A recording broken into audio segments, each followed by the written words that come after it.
What up? What up? What up? It's your man Sean P coming in live. This is the Sean P Experience, man. Have another amazing, talented guest on the panel.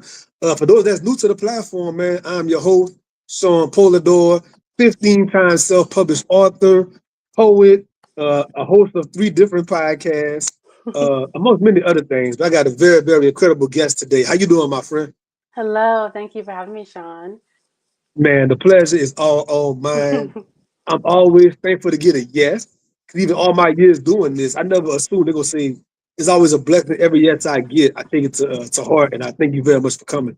Of course, of course. I Yeah. thank you for inviting me. I mean, look, people would be dumb to turn you down because it's a great thing to do in platforming authors, specifically Black folklore and Black culture. Because I think at times like these, very important. No, for real. Yes, it is. Yes, it Yeah. is. Let me give you an official introduction for the guest, man. Today's guest, Dr. Kayla Harding, award-winning author, screenwriter, mythology expert, and a scholar of African American literature and folklore. Originally from Akron, Ohio. Are you a LeBron fan? Gotta be. I am a LeBron fan. Gotta be, Okay, gotta okay, okay, be, okay. gotta be. Dr. Harding earned a PhD in English at just 26 years old. That's crazy. We got to talk about that. We Um, will. Inspired by her Louisiana Creole ancestry and family roots and folk traditions, she writes powerful stories that blend Black history, folklore, spirituality, horror, and fantasy. Welcome to the show, Dr. Harding. Thank you. That was a great intro. I try. I really, really try to get through. I put a lot of effort to the intro. So, my first question for you is I love a good icebreaker. We love discussing food on this channel. We love food. We Mhm. love music, all the things. Mhm. What are your Mhm. top 5 Louisiana food or drinks? I put drinks in Ooh. there. I have to say, for straight up, everybody always asks me because I just made it the other day, and try to make it every twice a month because I'm really busy. Red beans and rice. Period. Use my great grandmother's recipe that I've modified. Some people don't make it with a ham hock in there, but like I have a piece in there. You gotta cook. You gotta cook it for like at least 5 hours before putting it in there, and then you do a little andalouille and then a little smoked sausage as well. So some people don't like to load these up. I do. So definitely my favorite. I feel like it's a staple. Like anybody that's from Louisiana, like before mass, if you're Catholic, you'll smell that. It'll be on. Etouffee. I like oysters. I've just recently kind of got into that. It's specifically from Shreveport. Yeah, okay, I had some when I was passing through, and I was like, "This is good." Friend, Um, the Char yeah, Brown? charbroil. Oh Yes, my yes, God. yes. And then I had some that had like a butter sauce, like that they poured on after, with like parsley and I was like, oh, Yes, say less, that's the way to do it. say less. That's the way to That's the do way it. to do it. That's the way to do it. I'm sucker for a good piece of king cake. And then I like savory beignets. I also like sweet ones, but man, I had some at was it Loretta's? I think it might have been Loretta's. I think she has the best to me beignets in New Orleans, and I'm gonna get in trouble for this. Some people don't think so. Some people do. You can get that in the French Market, little stall. Oh, like I gotta get over there. So every single time, I also like. Is it the Whiskey House? What is the name of it? They have like this piece of like crab bread that I love to get every time I'm in town. Bourbon House. Okay, Yes, okay, and they have like little oh, okay. so good, so good, so good. See, That's my I'm glad bougie you're place. doing this because I talked to a historian today. She's going to New Orleans like in April or something, Uh and I huh. was trying to give her some suggestions on places to visit, to Bourbon eat. House is good. To go Yeah, to. yeah. Here we go. Bourbon House. How about Um, the Acme Oyster place? Acme Oyster places.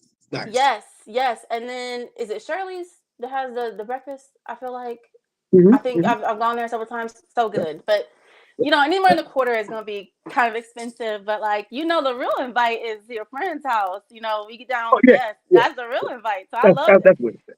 That's every what, time I'm in town. I'm texting her like, "Are you here? Let me that's get a what it is. plate." That's what it is. You also mentioned coffee in the book. We had some good coffee Yes, discussions when I was reading we the book. did. That's also okay. That make the list. Coffee, chicory, with a little bit of. I am a sucker. People always get me. I'm like, I'm Creole. I like cream in my coffee. Some people don't. Some people just like a black coffee. I'm like, no, no, no. Give me a really bougie or like Yeah, milk, a cafe au lait. yeah, You already know. That's yeah. it. And I can drink it at night because I'm a crazy person. So Yes, yes, man. Yes. So me being a night shift person, I'm a yeah, coffee fanatic. I'm me big on my too. coffee. I have not gotten to black coffee only. I cannot do it. I can't do it. I don't think I I can't ever. do it. I No. need my creamer. I need my extras. I need my caramel swirl. I need the Okay. give me all the froth. Give me the fixes, man. Yes. Period. Give me the fixes, man. So let's get to the main event, right? the book we're here for, my hardback signed edition, The Hello, Quarter Queen. yes. And I also did the audio book as well when I was going through. So Okay. I wanna ask you first, Yes. what inspired you to write The Quarter Queen? What sparked the mind? Like, you know what? I gotta write this story. What was that? I think it's a mixture of several things that happened at the right time. So obviously growing up, I don't think anyone is more famous in pretty much Louisiana than Marie Laveau. I mean, everyone likes to talk about Madame LaLaurie and everything, but I like Marie Laveau. And I also feel like, and we talk about this too, she's so mysterious. And I often have felt, I'm a bookworm, and when I knew I wanted to be a writer when I was really young, and that was a different path, and we couldn't really afford books, so we used to go like just into Barnes and Nobles just to look, and just same. So I was a library baby, and I just remember seeing like if there was anything on her, it definitely wasn't authored by us. And then of course Jewel Parker Rhodes has Voodoo Dreams, and she did a kind of version of that where I think John is way more antagonistic and whatnot, but that's like the only black person that's really kind of done something on an epic scale. And I remember I went as Rita Laveau for like Halloween when I was like 7, like super fan. And my mom was always encouraged it. Years later, I became a folklore researcher, and I was working on a textbook for the Loa, so like the voodoo gods. And you just can't get around that without talking about Marie. And at that time, I was really a screenwriter, bridging from being a novelist. And I was like, you know what? I really want to make this a television pilot. And so I did start taking it around. I got awards and other things I was writing. And then I realized as I sat down with people like studios and whatnot, this would be expensive to make. And I think IP is clean right now. And so I was like, let me just kind of go back to my novelist roots and turn it into a novel. And so I just started writing it for me. Before it was even done, there were people offering to direct me and sell it. And so I knew I had something. I know. But honestly, I just attribute all that to Marie. And I think That's crazy. I I just Crazy. wanted to humanize her because I think so many people when we go to New Orleans, we just hear about like the spectacle, and there's nothing wrong with that. Extremely powerful woman, and Marie Laveau too, as well. And people often get confused and conflated, and I just don't know if I'm a big proponent of like Black people to tell our stories, especially if you are of Creole lineage and tackling something like this. I'm like, it's very personal to my family. And so I thought if I can at least accomplish that, and make them proud, can't really go wrong after that. So I was really happy to do it. And I think Marie, I was really eager to see her kind of humanized beyond being the voodoo queen and really shape her into being a mother. Yeah.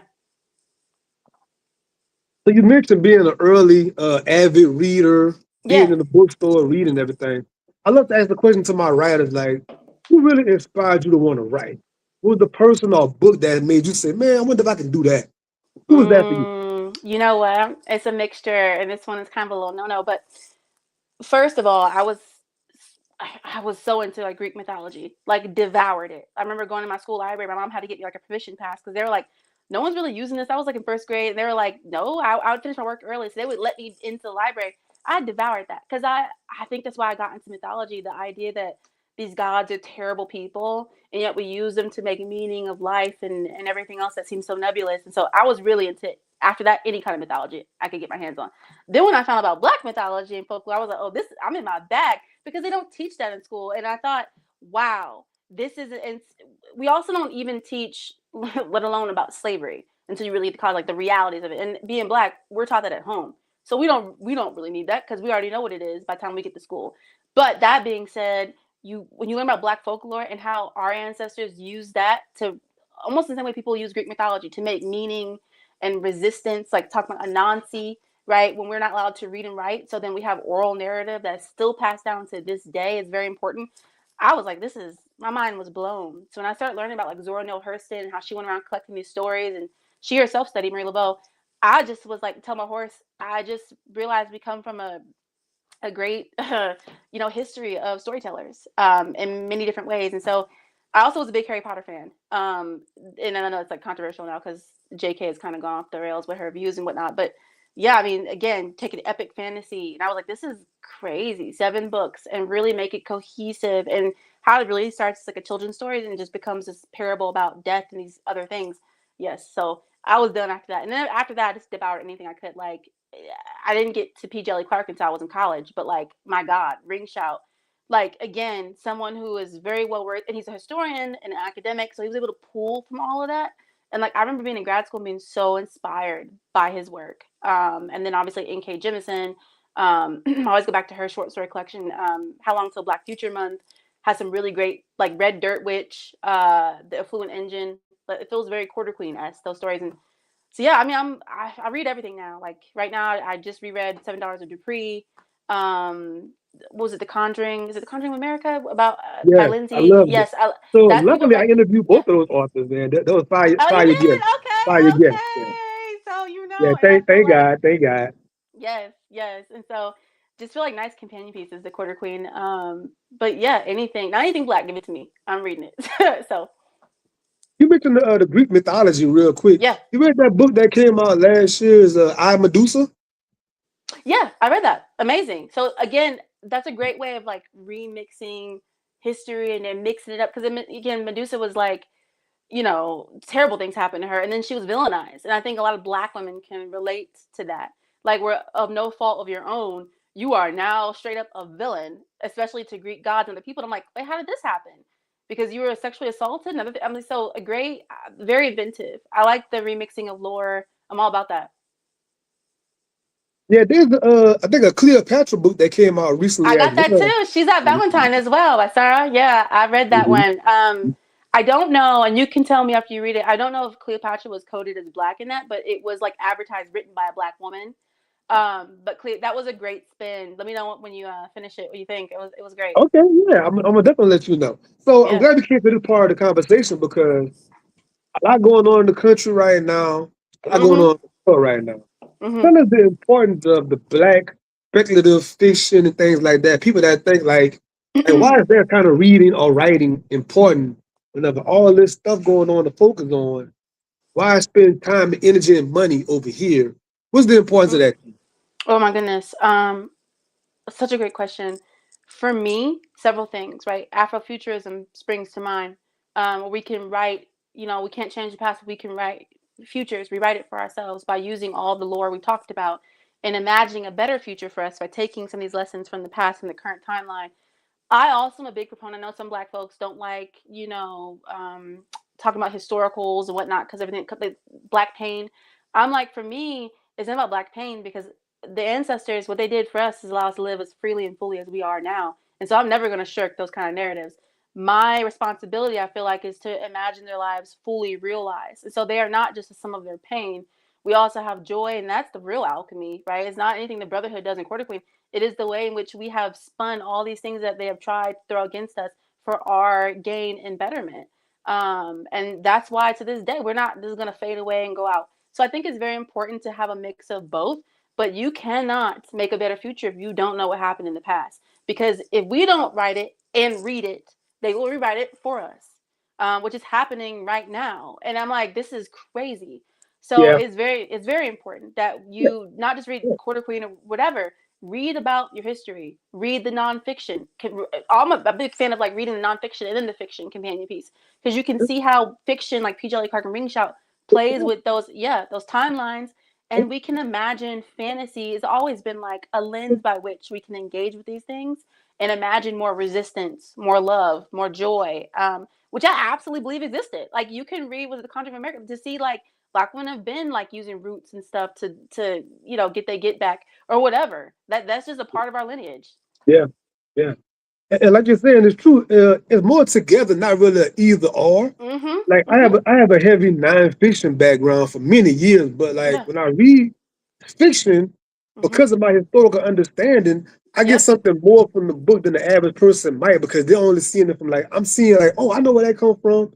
I That's know what it. this is. I understand you connecting those dots. That's That's not it. That's it. it's not said on the surface, but you know it. So Yes, you can see all the Easter eggs. Like I like to go Easter egg hunting in books and oh stuff, and I yeah, think, love it, you know, NK is very good love it. about that. B. Jelly Clark is where you can see. It's literally with him. I'm just like a super fan. You can see the history where he extracted and changed slightly because you know in fiction we always change a little bit, but you can see the roots of it, and then you can see how it just starts to blossom out into this new genre. And I just love. I'm a nerd like that. I love to look at like historical fact and then old histories, and yeah, that's it. Yeah, my squad and I on our other podcast, the Griot podcast, we have once a Mhm. month. We're discussing Sky Full of Elephants coming up pretty Mhm. soon. And Mhm. again, Mhm. it's trying to imagine, okay, if we could press a button right now and everything was different and it's all just us, what does Wow. that look like? What is that future Wow. like? How do we govern each other? How do we police Mhm. each other? What do Mhm. we create? Our own Mhm. institutions. Mhm. You got to have hope, even think like, Yes, you do. You you do. You have know. to have hope to even imagine a better future. And I think hope, honestly, is hard to maintain sometimes. But I think Stephen King, the great Stephen King, was often written about that, like what happens when you give up hope, and it's very bleak. Um, it's not a good reality. I mean, even in the Quarter Queen, right? In the middle Yeah. of all the things that were going on at Yeah. night, they was cutting up at night. It was going Cutting up. down at night. If you Okay. was in certain places, it was going down at night, Yeah. despite Yeah. all those things happening. So I mean, That's they still yes. found pockets of, and we always did. You find those pockets of joy, despite all of that going on. You know. Exactly. I think that was very important for me with Quarter Queen was that like Yeah. to tell this realistically, I mean, several things, right? It's a fantasy. It's an old history. I mean, kind of is it? Because like we've seen some things in here that are happening right now. Like this ain't really an old history. You've seen the Brotherhood. You can see the literal existence of that right now. I didn't really make them up. They're an amalgamation of several real factions that are in power, which makes them kind of terrifying in a way. That's it's like whatever. But I do think that it is very important if you're going to show this is to have joy and light. I think that's why I was really into the idea of like, without spoiling things for people, John, Marie, and then Ree is kind of like the in between because I think a fully realized life has both. And again, you can take it in a Catholic sense where like this world is poisoned, and then you have God and these primordial forces that will always be locked into this until this existence is done and we have a new one. But if that is the mythology in which we're engaging, and again, Marie was Catholic, my family was, we can understand that's her framework. And I think that's the framework in which I wanted to envision this New Orleans, and that it can have dark and light, and we exist in these extremes. But we as a people will always find a way to flourish and make meaning for ourselves. Mhm. So I'm big on research. I'm definitely a nerd at heart, man. I Hmm. love process things. So tell Hmm. us, what was the research process like putting together this book? And you mentioned your family Yeah. roots and folk Yep. traditions and everything. So like, what was your research process like to meet? So again, I love this question because I spent like 10 years previously before this just studying Zora Hurston, Frederick Douglass, all of the kind of greats, and then the Loa, and like looking at like the narratives of like art. I was an archivist too, so I would look at things in archives, so Black history newspapers. So I felt like you can get a real sense of history, and it sounds cliche of just looking at periodicals from like the 19th century. And I think I was, I did an edition for Frederick Douglass that's still being used today, like with these letters. I don't know if you like had heard about this, but like it's been a while. Frederick Douglass immensely inspired me, and I thought, wow, if I can channel some of this into Quarter Queen, but like it gave me a great like the life and times and how he had to keep editing it because he like it would stop people from getting free until he was old enough, and how he basically took himself from a state of bondage to freedom just by sheer willpower. And I'm like, my God. And then worked for the government. And I'm like, this is somebody who's insanely talented. And so I was like, I had no idea. They don't teach us this in school. And so starting from there, I'd done some archival work with him and then Jordan Hurston. And I thought, wow, if I can channel these kind of figures, weirdly enough, into Quarter Queen and have this kind of resistance, that was a key word for me. I was like, I'm on to something. But again, I then went into folklore and was studying voodoo for many years. And so I was able to pull from that, like non-specifically from like any one source. But when I was about to start writing Quarter Queen the book versus the screenplay, I took a look at like the Carolyn Marlong biography. Everyone starts there. I did go and went to drumming ceremonies in New Orleans, went to the Marie Laveau voodoo shop, quizzed my mom on stuff because on my maternal side, my great grandmother was Louisiana Creole and had to leave Louisiana after being raped by a white man. And yeah, and they threatened her like whole family, and so she ended up marrying a Clayton who was a rum runner down the bayou, and so he had his get back, and then they left, and as was so often with Black folks, and I found that she was always kind of heartbroken that she never really could return. And I just remember she had this longing for New Orleans, and I just remember I was like, wow, if I can kind of capture that too in this book. But then so quizzing my mom on like the stories and words, and she knows a little Creole, and like it was really great. And so kind of a great gumbo, a mixture of all of that went into Quarter Queen. And obviously anything I get my hands on when it comes to Marie Laveau, Pierre Antoine, there's a great biography on him that I looked at because he's kind of a supporting character, but the real Pierre Antoine was that's crazy. Like I don't know if you like know the history about him. Like he was sent by the So he was sent by Spain to come to New Okay. Orleans, Okay. essentially to start an inquisition. And so that's why I don't really. Quarter Queen is kind of an alt history, but is it? Because the Inquisition supposedly never touched New Orleans because when he came, the governor was like, "Nope, get out. This is bad for business." And I'm like, it felt very Corbin-esque, right? He's like, you can think of the governor as a villain, but at the end of the day, we got a lot of commerce going on in New Orleans, and you disrupt that with an Inquisition. That's just bad for everybody. So Pierre Antoine leaves, comes back a couple years later, and he marries Marie Laveau with her first husband, Jacques. And I thought that was interesting because I'm like, what changed? And he becomes this hippie priest that we all know about that's kind of his mentor to Marie Laveau and infamously kept the city together in all these factions. And I'm like, love. Love, Yeah. I think, is the Yeah. answer. I believe Marie probably changed him just by being who she was. And so, yeah, and then I talked about this on several podcasts, but I just nerd out about it. I found this article, which I can probably send to you after, where they supposedly found like remnants of like what might have been an inquisition beneath an old jailhouse in New Orleans. And I said, I didn't write all history. It probably did Man, happen. But New Orleans yeah. got Please, all them please secrets. send me that. I will. Please send me that. I And gotta they see think that. it was connected to Pierre Antoine. So I'm like, this is crazy. So I was like, so just, I think Quarter Queen sprung from that question of like, what if there was an inquisition? It's always like a what if. What if So what that? else? And what if that changed the ecology and like the system of New Orleans itself? Because New Orleans itself is a great metaphor because it is the portal by which we've mostly entered this country. It is the standoff point, the inflection point. It is the site of the most commerce. It is full of wealth. And people like LaLaurie, like richest woman in New Orleans, and then you have Marie, probably the most excuse me, spiritually powerful person. All these players exist in this one city. And so I thought this is a great metaphor for taking Marie, and I didn't want it to be like a biography or anything like that. I really wanted it to be like fictional, like a Game of Thrones type fantasy, with a Yeah, you leading do. black woman, you know what I mean, at the center of it, because we don't get too many of those. And so, No, long-winded answer, but no, that's I, good. That's good. it was all those things, right? And I really felt like you had to have like this to really investigate. I really wanted to get to the bottom of like privilege and power and how they go hand in hand, and how it must have felt for Marie to have all that privilege and power, and still at the top right, this totem pole that we didn't even make, they made for us, still might not even be free at the end of the day. Yeah, and when people talk about her, they talk about like the voodoo and the spectacle, but I'm like, what does she feel? Because Yeah, like, how can you walk down the street and see, okay, this person's my cousin or whatever, they might be enslaved, I'm free? Like, that had to have felt like something. It wasn't like we just, yeah, I think when they teach it, they teach like it's so simplistic, field house, there are complex, our families are just complex to this yeah. day, with stuff like futurism and colorism. And I thought like Quarter Queen could really, really kind of tackle all these things at once. Yes, you did. Yes, you did. I Thank gotta you. throw this part, right? I love these Mhm. part of fantasy and fictional books. I love the map.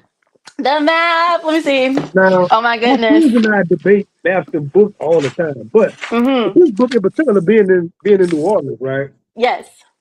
I enjoy, and we were talking back and forth as I was reading it. I Okay. enjoy reading the book and looking at Decatur Street, Yeah. St. Charles, and all these different streets that I walk around all the time whenever I Yeah. am. Canal Street, this street, that you're naming certain places, and I'm like, man, I'm seeing it in my mind. A big Yeah. cathedral, and I'm seeing the river walk and all that stuff like that. Man, it's just beautiful.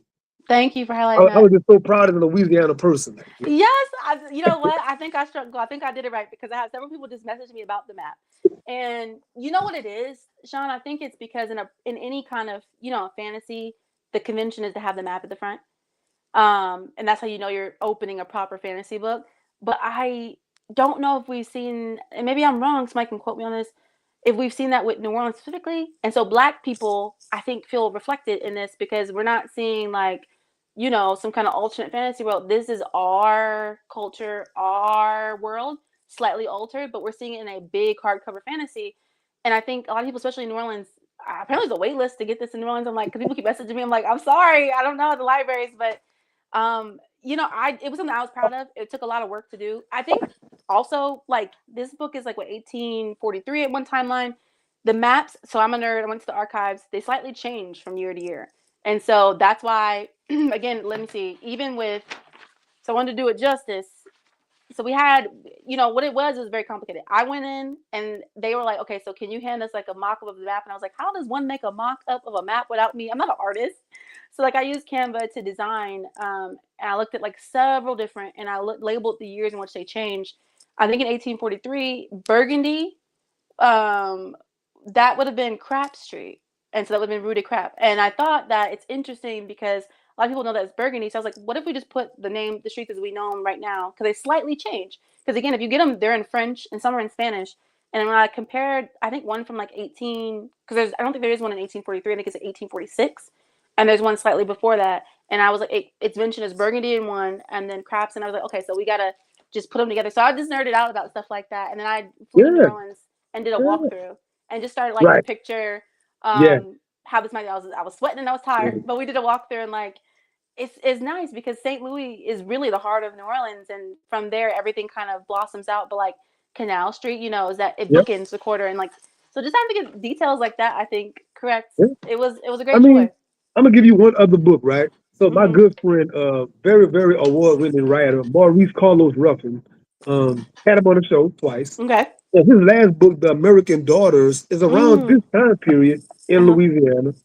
And he went through so much detail. Once again, when Yep. I'm reading the book, I know what he's talking about. I Yep. know where that is. Yep. I know what that looks like. And I'm steady Yep. inboxing them like, oh man, like just getting excited seeing our area in publication, like I kind of know. rare for us to I see know. something that resonates in a positive way, not In a in positive way. a disparaging way, and I then know. making us look like we backwards and slow and all that. Not I nothing negative, know. in a I good, know. uplifting way. And I love seeing that in your book. Thank you. I think they say write for your younger self. I think I was just writing for 7-year-old Kayla who was in Barnes Nobles and was just like in awe of the people on that big shelf. You're like, how do I get on that? And I just didn't know. But I was like, I'm gonna do it. My mom was like, okay, baby, you're gonna do it. It might take you a very long time, but so I just you write for yourself, and in thinking and doing so, you write for so many people who can relate to that because again, a lot of these things are just gate kept from us even now. So yeah, was So happy to do it. this is my ultimate research follow-up question. Everything can't make it to the book. You did all the Okay. archives and all the Yeah. tours and sweating. Yeah. It can't all make it in. So tell me one thing that's not in the book that looking Okay. back is like, man, I wish I could have had this one thing. I wish I could have Oh, made it. we cut a lot. The cutting room floor. Like we cut a lot. Even Yeah, like, more so because I think the original version of Quarter Queen before it was acquired by Valentine, it really went Marie, Marie. They shared the narrative equally, and then my editor Natalie had a great vision for like, and it always had like Ree was like her maturation story. She's like, we need to bring her forward for modern audiences, and through that lens, we can really understand Marie better and get into this complicated mother daughter thing. I remember there was a bit more, I think, brotherhood antagonistic before we kind of get to that kind of epic midpoint, which I'm happy the way it turned out, but I remember we had a bit more of that. We also had Marie's, I'm spilling the tea now, was her life partner, Chris, I think it's Christoph. He was a character, and my editor was like, we got too many people in here, cut him. But I feel like it humanized her, but also in cutting him, we kind of just magnify her and John and everything else. But I think a bit more maybe voodoo rituals, and might have had a few more Loa in here. And so yeah, if I could nerd out, I wish I could add them in more. But like hopefully next book, yeah, the book would um, have been like, it would have. And we wanted it to read. I think the tricky thing is historicals can be kind of sleepy. We wanted to read kind of more commercial, almost like quite like a thriller, but like just kind it of was. fat. There's some longer chapters in here that the Laloon arc was probably I think the longest one in the book, but it was the midpoint, so we could kind of get away with that. But we wanted to kind of be able for people who Yeah, weren't, see the moon. um, like historical readers to kind of pick it up and be able to read it just for the fantasy sake of it. So it was a tricky balance, but like I think definitely a little more rituals and Loa were in here, and so they got cut a bit to So just make it make sense. let's speak on that as far as the craft of writing. Like, let's Yes. talk about having the historical with all Mhm. these things in it, but still great character development, Mhm. still amazing action sequences. Thank That's you. all. Like your action scenes are Thank crazy. you. Like Thank it, you. it, it did have a great pace to it. I never felt like, oh man, it's just dragging. I didn't feel like that. Some people have noted like, and I think it's just for taste, right? Like, Yeah, all and it's the thing, as a writer, all you can do is write it the best way that yeah, you can, yeah. Sure, and you sure. can't make everyone happy. But No, the craft wise, it was holding a lot of like apples in the air, right? Like it Yes, has it to was. be a It was. historical. I think what was important for me was that humanizing Marie, the facts are the facts, which make it historical by virtue. But I really wanted to read as like a proper fantasy. So just understanding I'm taking a real person and putting them in a fictional but fantasy context. I think a lot of people approach New Orleans like, like it feels like a backdrop. And I really felt wanted New Orleans to feel like its own character. It was. And It was. you wanted to have that. To me, when I go to New Orleans, it's a hard, like when I even go to Louisiana, period, it has a different flavor. And you know what I'm talking about because you're from there. And it's hard to describe people who have not been. Yeah. Because it feels like you are stepping into, I hate to be cheesy, a kind of different timeline. And I think the reality is that we are. Like, I'm a very juju person, Catholic, everything else. I think you are. I don't think those things have ever left. I think they're still there swirling around, and we're in a gumbo. But I just wanted to feel like very spiritual, hot, humid, haunting. The past is there. All these things are swirling around, and yet it is a good time. Yes, it is full of, saints and sinners. But the feeling like that the Loa, so like from craft perspective, is taking these things that are folklore and making them a reality in the book. And in doing so, you embrace the fantasy. But I'm like, some people come to this and like, oh, this is just a fantasy. I'm like, to me, it's real. I'm like, for people who practice voodoo, this is very much real. It's just like Yeah. heightening it. I think taking it to like a next kind of heightened level. So I had a lot of fun with that. But like, I definitely wanted to feel like at any given point you could see a demon walk down the street, or like True. Ogun or whatever, Papa Legba might make it a flash of an appearance. It's like, so it never feels like you're quite safe. No, no, no. Tell me about this. Some things are about timing in life, right? So the Mhm. explosion of the movie Sinners that came Mhm. out, Mhm. and how crazy that went. I know on my timeline, my algorithm, there were so many book lists going Yeah. up about like, man, if y'all like Sinners, you like speculative fiction, you like horror. Yeah. So like, did that give you more hope? Like, great, my book coming out, doing this Yes. way, In How'd a you feel? crazy yes, in a crazy way, we already felt like we had something with Quarter Creed. Just because by virtue, it feels like we've kind of cornered something in the market that I have not really seen. There's a couple other Black Witch books, maybe in New Orleans, but I mean, it really put Marie Laveau in a fantasy outside of American Horror Story, right? Which she wasn't the main character, which she wasn't the most powerful. Which I'm like, you know, I love Ryan Murphy, but I'm like, Marie Laveau. There's just no argument that she is the most powerful person spiritually in New Orleans. That's a fact. It remains a fact to this day. But I remember we were finishing it up, and then it was out there. My editor called me like, "I saw Sinners," and she was like, "This is a great comp," and I'm like, "Yes." And so, everybody. Here's the thing. I feel like every Black creative who's doing anything remotely a genre will be like using Sinners as a comp. Great. That's what happens in Hollywood. I can speak as a screenwriter when a movie comes out. When Get Out came out, everyone was like, "Okay, I can pitch this as Get Out." When Black Panther came out, everybody had to pitch their stuff as Black Panther. That's That was the great. one. Black Panther. The best part about this is that we have a vision, we have a word to name to a vibe that studio execs that might not look like us can like, oh, that made money, great. We always knew our stuff would make money, period, because we drive the market and always have and will. The thing about it with Sinners is that it is used as a comp, but then it had a great review in Lightspeed magazine, which I mean, me growing up, it's like Lightspeed is like holy grail for fantasy, and it's like in which Arlo did compare Quarter Queen to Sinners. I'm like, that's great. So you can say it all day, but when someone else says it, it just goes that much further. But like, yes, when Annie is using hoodoo to identify a vampire, I was like, this is so perfect. I mean, because we just have not seen that in cinema, and I think the beauty of that is that we got to experience that. The tragedy that it took so long. It took Yeah. so long for us because that was so important because it's like us Southern people, we're like, this is our culture and we're using it to like, it's almost like I Medusa, to identify another folklore creature. So of course we're gonna use our lens of hoodoo, conjure, voodoo to identify a vampire. She was like, oh no, you a haint. And when she quite didn't, you know what I mean? It was such a great thing. I love how he snuck that in there because like at first it very well could be a haint because like people weren't familiar. Like, what's a haint? Well, now you're being Yeah. educated. Now you're gonna look this up Yeah. after and start to just Yeah.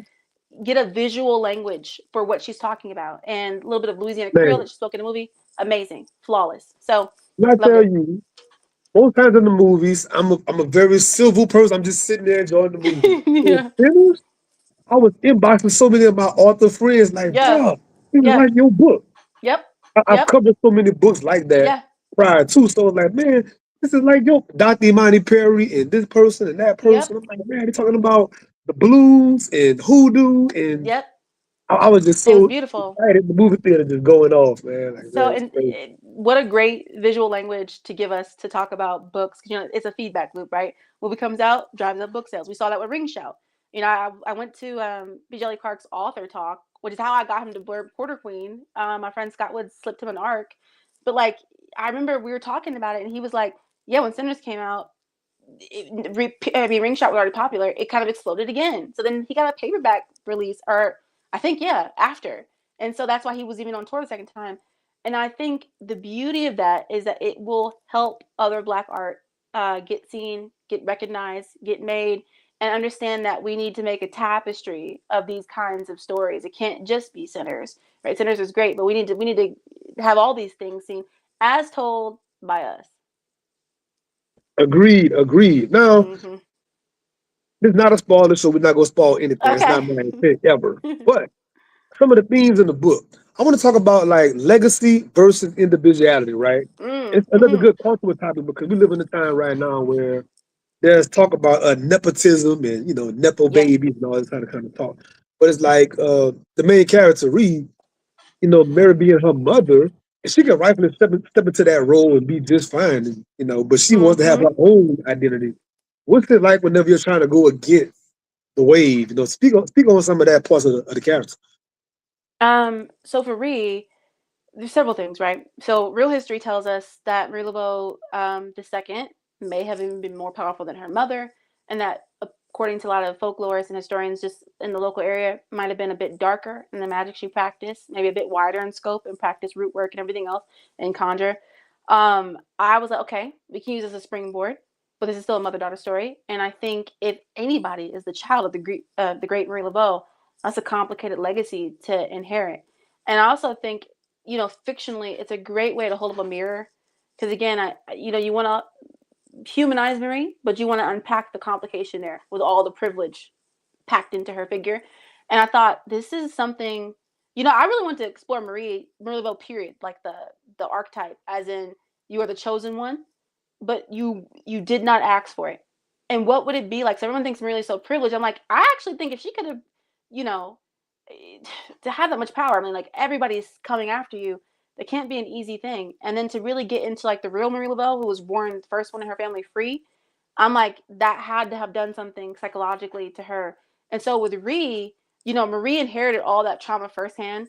And I think Marie, in trying to protect Ree from those realities, sheltered her a bit. So that by virtue of just making that choice, you end up a different person than Marie Laveau 1. I think a lot of people wanted Marie Laveau 2 to be. I'm like, we can't have two copies. They're two different sides of the same coin. And so I think Reed was very privileged, and yet she still calls Marie out on certain things, like colorism and whatnot, because she's a bit more modern in that sense. But I definitely think she's a bit bitter because I think Marie, in trying to protect Reed, because I mean, once Reed really starts playing the Game of Thrones, she sees like the Brotherhood is not. They're not even like they have a polite mask on. Like everyone has the Mardi Gras mask, which is in the theme in the book. It's like everyone has the mask on, and it's so great and it's so delicious. And it's like underneath that is all the rot and all the wickedness and the pain and the suffering and commodification of like how can you afford these nice ball gowns and these paved streets? It's slavery, and the Brotherhood plays to that, right? But if Marie knows they're like a stone's throw over, she's got to do everything she can with these volatile politics to protect Marie. And I think in doing so, she dropped the ball a little bit as a mom. And I also think maybe was ashamed of some of the choices we see that she comes to make, which a big one, no spoiler, great for Ree, bad for everybody else. And I'm like, so Ree, I think, senses that she's not getting the whole thing. Marie's always trying to teach her something. I think she just wants a warm mommy. But again, I'm like, well, that I can relate to that when I'm done with my own mom. But like, a warm mommy is not gonna kill a snatcher who tries to take you. Like Marie is not about to play that. She's not the one or the two. So it's like you are, to be the next queen, you have to have someone who's able to teach you these things. And in doing so, you're not gonna have the regular mommy everyone else is gonna have. Because I think if you're called to have this kind of power, you've got to suffer a lot. And I think John also represents a lot of that too, right? Like I think in Quarter Queen too, it's about power and anyone who has, I want readers to question if anyone is like perceived as being super strong, they probably suffered a lot. And I think that kind of goes into spiritualism Yeah, and Catholicism yeah. and like trial by fire and saints, and the people that I think God. I saw this quote the other day. It was like, let me see if I can find it. I'm gonna read it because I was like, and I don't want to spoil anything, but it feels very Silas coded. Mm-hmm. Mm-hmm. Let me see. Where is it? Yeah, it was like I asked God why He let me be in pain and lead me through the darkness, and He said it's so you know the way out when I send you back in for someone else. Come on now. And I love yeah, that. and I I thought love that. God is such in a weird way, a character in Quarter Queen. Like it's almost like Great Gatsby, the eye kind of looking down. I feel like he's this presence, and if he does come, and I think Pierre Antoine, he says, told Marie, you're here to save the church from itself. I feel like if God, the God that we all know, the real God, was here and wanted to save this people, this place, he's coming for the broken and the outcast, and the people you would not think at first would be the vessel. And so just for Ree to kind of, I think, start to understand some of that, she goes from party girl to like, a more mature woman by the end of it. I mean, she takes it there. So yeah, yeah. Yeah. And she Yeah. does what Marie did not do for whatever reason. And you know what's complex about parenthood too? And trying to do things better for your kids. Yep. Your kids only know you as they see you now. You Yes. lived so much life before they were even born. Yes. And some Yes. of the things have transpired out of their knowledge. They think only Yes. one thing. They Hmm. have no idea what you gave up, what you lost, sacrificed, dreams deferred, whatever it might be. They don't see you, So I they think, see as you a a certain full way now. person. They think you always Hmm. been that way. Like, no, Hmm. I had a whole No. other two lives Whole before you life. came. Marie was out there. She was, It's my third time around, you know? Yeah, I think in a weird way, Marie was Marie. Yeah, She was still, had her own flavor, right? Like I think still a bit more quieter, studious, kind of both very haughty, but she was definitely, I think, idealistic. Like I can change this, I can be better. And then we realized if you're really gonna play and be a political player in New Orleans, it's not so easy. And I think that gets into the idea of like fantasy or not, the real world system of slavery, especially as it was enacted upon in New Orleans, was incredibly cruel. yeah, Even if it did seem like okay, people of color can live free, and it's like okay, well, only certain could live free, yes, not all, and it yes. just created a vicious like it's that Ouroboros, like that there's a symbol that Silas has. It's a snake devouring his own tail. It's just a cycle that's hard to break. In order to break it, you have to make a Yeah. choice that no one else has made. Speaking on that colorism about the great Mm-hmm. state of Louisiana, we got to speak on that part too. Like, there are certain communities, Mm. there are only a certain particular skin color and hair type and eye color in that community. Speak on it. And they only marry and have children with amongst each other. They are not I stepping outside that. I tell You it would, to you people would all the not see a time. guy like myself in that community. And it's a shame because I think was like Plessy versus Ferguson when we talk about like Yeah. you know it's you know what it is. It's a very weird thing, and I think I'm cognizant of the way that I look and maybe feed into some of that. But also, I have cousins that are like green eyed, just like I know exactly what you're talking about. It is a very I think it can be a very insidious thing sometimes when and I'm gonna say this very carefully when we talk about Creole heritage because I think sometimes what springs to mind is a certain phenotype, what you just said, and it discounts everyone else that might belong to this. I also wanted people. This is selfishly because I've watched it play out in my own family. Any black person to pick up quarter cream, like I'm by virtue of this, I am Creole because what is Creole but black? In this specific context. And when people talk about Creole, especially people who are not, it might be white or whatnot, I think they kind of celebrate the mixedness of it. Blackness is the center, it is the fruit by which everything else is born, right? And I'm like, so that was very important to me. But yeah, I've seen it. And today, you see people who take pride in I'm Creole in this and they don't marry anyone who's like the brown paper bag test and everything. Yeah, And that's when I crazy. hear it, it's so backwards. It It's is. so backwards and it does nothing but separate us even more. But you Yeah, know what? It definitely means a light skinned person needs to call it their privilege and to just stop that cycle. But unfortunately, I know people who just won't. They like being special. right, right, right. Yeah. Let's speak on you mentioned seven daughters early in the Yeah. podcast. Let's Mhm. speak on like complex mother-daughter relationships, man, Mhm. because I've read so many books like that over time. And there's even the people I know personally in my life that I know they have complex mother relationships. I can't imagine that kind of Mhm. situation. Speak on the complex mother-daughter relationships. I think it was definitely inspired by my relationship with my own mom and we're now like best of friends. Been since when she was, I was 18. Finally had a great, because my mom got sober then and everything else that happened, and so I thought this is all I kind of know, and I think you can do it in the quarter queen kind of way, because like my mom literally is Marie. Like I feel like I'm Marie all the time. I'm like, let me live my life, and she's just trying to give me a lesson all the time. I think the beauty of in the quarter queen context is what we talked about earlier. Marie knows way more than Ree. And I think the sin of her is just keeping it from her. I think if I was Marie, I think I would have found a way to kind of get all this out earlier, because secrets do harm you. And I think that's kind of something that you see like in 7 Hours of Dupree. Secrets have a way of taking on their own life force that can then be manipulated by the church, by the brotherhood, by anybody else in Quarter Queen. So I think with Marie, I think it comes down to shame, because you know, in Quarter Queen itself, people celebrate John as like the villain and Marie is like the one who overthrew him. And it's like we get to unpack that real story and we see it was way more complicated than that. John, by the way, is not really, in my eyes, not even a villain. Like if you're not Team John, what are we doing? Like John was just like, burn this down. I don't want to play this. I'm not going back and forth with y'all. I think John understood in a way in which I thought only a man who's lost everything can understand. I have nothing else to lose. But I think the sad part is that you always have something else to lose, because then, I don't want to spoil anything, but yes. So, Marie, I think, keeps things from Ree, and Ree resents her for that. And it just creates this complicated dynamic in which they do love and care for one another. There's this life force that exists between them. And I don't think Ree wants to be the quarter queen. I also don't think she thinks Marie is doing the best job at being the quarter queen, ironically. I don't think she's like, you are secretive, you're haughty. And what she doesn't know is Marie helps people in as many ways. I just don't think Marie's not the kind of person who's going to wear it on her sleeve. I think she recognizes that another source of her power is the mask. So she lets you believe what you want to believe about her. She's fine with that because it's between her and God. The way I think someone like her would like it. Ironically, I just enjoyed her character so much because she's definitely not someone who does it for the glory. She's all guts. So I was going to John next. It's funny you said that. Yeah.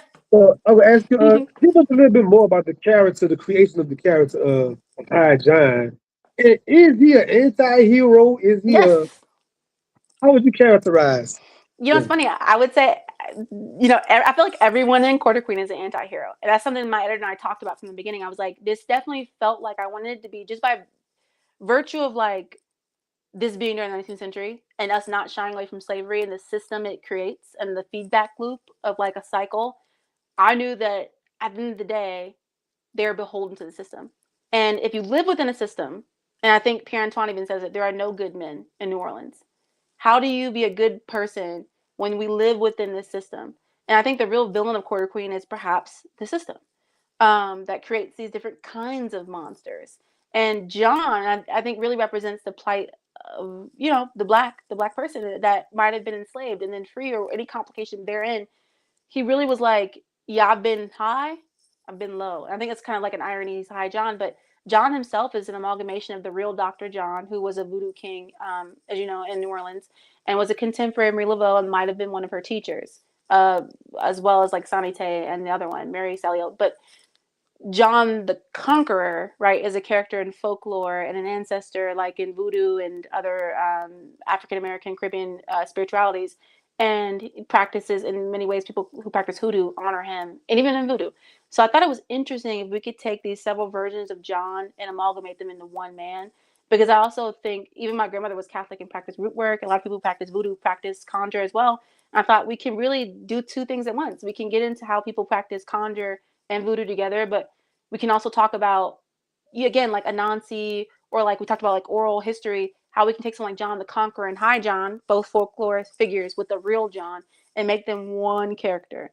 And so I thought I could, put my stamp on it and make my own kind of John. This is why I spelled John differently in the book. It's Jon versus John, just to signify. So he's John the Conjurer, not the Conqueror. And I thought, this is great.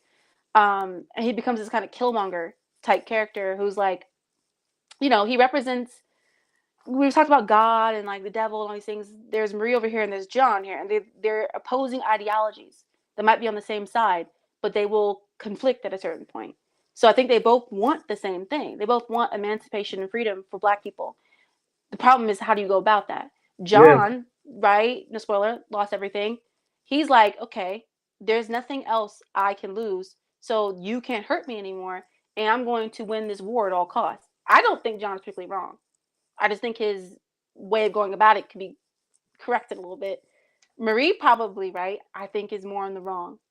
But we understand that because she's a mother, and a mother isn't fair to ask a mother to give up their, Yeah, for this kind of world. Yet yeah, we know that happened during slavery all the yeah, time. And so yeah. Marie, ironically, as Papa Legba says, you beg for nothing. He's like, you don't understand how many times people have had to go through this exact same thing, but worse. Um, and yet she is different, and yet she is special, and yet they are kind of, you know what I mean, the Trinity. Let me ask you a question about the birds in the book, right? You Yeah, mentioned yeah. Game of Thrones a couple times, and they had these bird characters in the book for Uh-huh. various reasons. Talk about the birds in the book. Talk about that. That really intrigued me. I'm a I'm a big fan of blackbirds, ravens and crows, and as we know, crows they can hold a grudge like forever. So I fun fact, we feed the crows outside my house every day, so they come here and everything. It's just really fun. I just always have loved them. I think in a lot of literature, 'cause I love gothic kind of stuff. They represent death, right, and darkness. But I'm also like, if we're doing voodoo, like that's not bad. Like, and so, and essentially, I'm taking this kind of like Western Gothic tradition and putting it in a voodoo spin. I'm like, yeah, I mean, Aram, her bird, we come to understand is John's, right? He's kind of this kind of familiar that represents death and everything, but death's not bad in voodoo. It's just a different modality. It's there with life. It's right there. So blackbirds in a sense and crows in particular, they represent death. They represent life. I mean, I just and I'm also a fan of just birds anyways. So yeah, Oh, trust me, I'm an animal nerd as well. I yeah, follow so many animal pages on the ground, so I love reading yeah, about yeah, ravens and crows and all kind of yeah. other kind of birds. So yeah, that And that they definitely. never forget. They never forget. And I thought there's that line, right? The crows will not forgive. And I'm like, I think it's something Marie will have to live with forever. What she did, um, in that war with John. Yeah. Small fun fact: when I was a very small kid, my mom had so many birds. Okay. She had so many birds, and then Y'all when I had got like to the like bird middle feeder. school, high school, huh? Y'all had like a bird feeder outside. No, it's like in the house, like bird Oh, cages. oh, Yeah, pet birds. Okay, yeah, okay. All yeah, right, she I was was serious. about And then like it. around high school or before the military, started getting the fish. So then it became all these fish tanks, big, Okay. huge fish tank. So I mean, it's kind of what my animal thing came from. I guess my mom doing that Hmm. all the time. I love that. She I love think birds. animals again represent spirituality in the spirit realm as well. And I firmly believe they see things that we can't see. And I also think they just love with the unspoken language. I saw this quote where it was like, of course we live in a magical world because you can interact with an animal, don't even speak the same language and know exactly what they, because I'm a dog lover and I've had dogs all my life. Yeah, I know yeah, exactly what my dog, what he's thinking. I know he's irritated, mad at me, wants something to eat, like whatever. yeah. So it's just animals, they are, I think, here to teach us how to be more present and how to just exist without all the baggage and remain, honor your vessel and whatnot, without all these trappings we get caught up in. Now back to you directly before we get out of here. Hmm. You got a PhD at 26 years old. So Yeah. right now, all this talk is going on about who has a PhD, that's real or not, all that kind of Yeah, I know. that's crazy. But what was it like getting your PhD like that kind of speed, like that rapid? So, That's crazy. it's one of those things I have mixed feelings about it too because I obviously went through academia, just recently stopped teaching, but probably might join faculty again at Binghamton. That's where I got my PhD from. I would say it's a bit different for me because I did it in service of being a writer. And so I know some people go get it for many different reasons. I just knew that 7-year-old Kayla wanted to be a writer. And I think, when I turned 18, um, at that time, and we're talking about like, oh God, when was this? A while ago. But at that time, you know how it is. When you want to be a trad author, the trajectory was you go get a BA in English, then you go get an MFA. And then while you're in the MFA, you got to live in New York. And then you get an agent. And I was just trying to do that path that had been laid out that everyone told you. And I just, for whatever reason, it just wasn't connecting. And I think sometimes, being woo now and older, God, the rejection is protection. It's course correcting you because only your path. And I learned so many things. I didn't really want to be a researcher. But then as I fell into it, I was like, this is great. And then you learn why you're going through it. And so you can learn your ancestors' stories. And I also, I definitely think it turned me into a ferocious reader even more so, because I think if you're going to be a great writer, you need to just be unselfish and read everything just for taste, but also because you're in community with other writers. And the only way to really is do what you're doing now is podcasts, read other people's works, blurb, all these things. It just makes you a better artist at the end of the day. And so I had done a BA in English, MA English Lit, and I was applying to MFA programs, but a lot of places that had waitlisted me or turned me down because I already had a master's, which is what they kind of wrote back. And I thought, was that a cop out? They just not want me here. I got into NYU for publishing, but not for the creative writing program. It devastated me, and I'm just like, so I applied to 2 PhD programs and got in. And Binghamton had the creative dissertation, and so I went there because I was like, I cannot do one more research thing. Because it is one half research. The whole program, I would say I was kind of set up better than some people because I just had done like half critical. So I was doing a lot of Zero and Hurston and could do all those long papers. And then I was in the creative side. And so it ended up just working out so perfectly. I think it's a 5-year program, 6 years now. I finished in 3 years. But also, I do exactly what I was doing. I went in, I had a book on LaLaurie I was writing. That was it. Like, I went in, I was like, I'm doing my time and I'm out of here. So near the end of that, I became a screenwriter and then moved to LA. And then that kind of exploded and then came full circle back to being a novelist.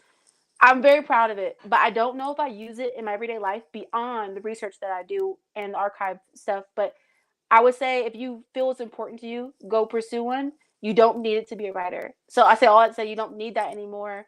I think the path has changed so much that so many things are just online, and it's really about being in the community. The first thing you gotta do is just write. Be serious about it, like a crazy person. Yeah, Get your yeah. samples together, and then from there get reviews, edits, and then you need to go do stuff. I tell like increasing your circumference for success.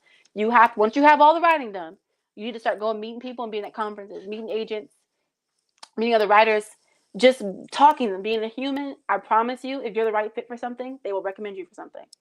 As you know, like when people go in and make the acts right away, I'm like, you just turn them off. Please don't do that. So I always tell my students and younger writers stuff like that. But I'm proud of it. But I don't know if that was the end goal for me. My end goal was to get published and be exactly what I'm doing now. I just took this like full circle, longer arc. That's crazy, Yeah, man. yeah. I love hearing these stories about how a person end up somewhere, person where it started. Like, It went that's totally like incredible this. story. Yeah. Thank you, 'Cause, but I'm like, grateful. being 45 this year, Don't look a lot of my 45. staff, a lot of my staff is like in their 20s. They're kids, basically, right? Mhm. They give me all their pie in the sky dreams on what they're going to do. And by the time I'm Mhm. 30, I'm half. And I'm always thinking to myself, like, you never know where this life going to take you, man. Like, you never No, know you have to what release yourself, the winding road and the detours. And but all of it ends up being a culmination of a great thing. isn't it? But you got to go through the stuff to You get do. there. I think it's Got to very go through the stuff, quarter queen-esque. You gotta go through the fire to get through to the the fight. right. You get pressed and you become a diamond at the end. I think Right, baby right. Kayla wanted these things, and I thought I was not ready at all. And I thank God it didn't work out earlier because you hear about the horror stories where like you just fall into the wrong business deals, the wrong everything. I was so young and naive. I think as writers, we only get better the older we get. It's one of the few professions where you just get better and better. And so I'm thankful that it took a while because you just get better at it. I'm just better at things, and when you're young, you just have pie in the sky dreams. That's what it is. Yeah, yeah. Yeah. I see you are part of this Juneteenth Author Festival. Tell us about Yes. the Juneteenth Author Festival. Give us a good promo for that while you talking right now. I will be in. I think it's Wyoming, Michigan. So I'm driving. I'm in Ohio right now, so I'm in Cleveland. I'm driving up. It is, I believe, June 20th. Let me pull up the flyer. And it's free. So if anybody's in Michigan and wants to come, I'll be there with like 4 other authors, and it will be at, which I wanted to go there, Pages and Grapes, the bookstore there, and I believe they're serving wine. But it is great because you get to come, it's free, and you get to chat with other authors and book lovers. Specifically, it's celebrating Black culture, which as of right now, like I said, we can't get enough of because we just live in precarious times. Yes, we need it. We need it. So you Mm-hmm. spoke about this book originally being like something you wanted to be a movie, right? Yeah. Mm-hmm. So Mm-hmm. there are so many books right now that are becoming TV series and things like that. Would Mm-hmm. you still love the Quarter Queen to be on the big screen? Question. Without what? So you said what? Would you feel like it to be a series or a movie? Would you feel? Yes. So it started as a television pilot, and so it was always kind of conceived as TV. And can't say too much now, but we're about to take it out to some producers and whatnot. Yeah. There it is, folks. We went out to a few showrunners and places, but yeah, I mean, and also I just signed with a new PR company, Books Okay. Forward, that will be helping with that. And so just you'll see more Nice. Quarter Queen. Try to be sick of me. You'll see more Quarter Queen content. But yeah, TV I think is where this would live best because TV allows you to do a great character study. I'm not saying a movie's not possible, but I think this definitely just was always TV to me. Yeah. So if you can't follow it at anything, but like this talking speculative, hypothetically, who would you love to play High John? Like who will play that character in your book? Oh, you already know my answer to this. I don't. And then okay, no shade to anybody else. Okay, first of all, people have floated a few names. I got a few ideas, but when I was writing this, I knew instantly. Coleman Domingo, like, come on, like, would just body John. Like, I'm talking like from the spirit, the essence, because like every time that man gets a monologue, it's just tea. Like, I'm just yes, you can picture him with the golden eyes. Yeah, he would just take John to another level. Okay. Yeah, Okay. yeah, Coleman. You have a Mary in mind? So so I believe she pronounced her name Tandiwe, but we always thought Tandy Newton should play her. I don't know if you saw her in Westworld, but she also was in Beloved. This Yes. would be a turn for, and again has the kind of also African heritage and whatnot. I'm like, she just would body Marie. And then my agent was like, what about getting her daughter to play Marie? And I was like, oh, that could work out because she looked just like her. I was like, so we could maybe do Come on, something like man. that. I know. The mother So daughter we'll see. combination. I also think Journey could do a really good Marie. So like just always, just she's so talented. But with Hollywood and packaging, it's like you will see who it speaks to. It can get so political, as you know, like who is a name, who can you get, blah blah blah. But like, let's just see, who comes back and wants to tackle the characters. But definitely got to have some strong actors that just can pull off a lot of this because it's heavy. So before I let you go, what can we expect next? Will it be will it be a part two? First of all, is there a follow up to I this? Maybe. think so. I can't say too much right now because I did turn in an outline for book 2, and Okay. it is in my Good. mind Good. it's been Good. conceived as a trilogy, but we'll see. But Okay. Good. I have a horror movie that I'm hoping to sell in the fall, and then I have another horror movie I hope to direct next summer. And so I'm really busy. Yeah, I know with that, but hopefully we can do a part 2 of Quarter Queen, and then a part 3, and then wrap up the trilogy. But yeah, it's super exciting, and we'll see. We'll see. Well, as I tell all of my guests, as you have more projects coming, you're always welcome to come back, promote it, market it, talk Oh, about it, Sean, you're just the kick it, have a sweetest. good time. Like, yeah. This was the best time. I mean, this is what I like to do. I like to nerd out. I love to talk about Black history and just Yeah. just the current state of things, like because it's always changing, and hopefully next time we come back and do this, things will be in a better place than they are now I because pray. I pray. it's Yeah. dark. Yeah. But we gonna light it up, man. We gonna always Yes. light it up. Yeah. Thank y'all very much for watching the Sean P Experience. Anybody watching this later, drop us a comment. I love answering the comments in the section, man. Until next time, I'll see you next week. I have Professor Mark Anthony Neal coming on next week talking about his brand new book. So look out for the flyer soon. Bye.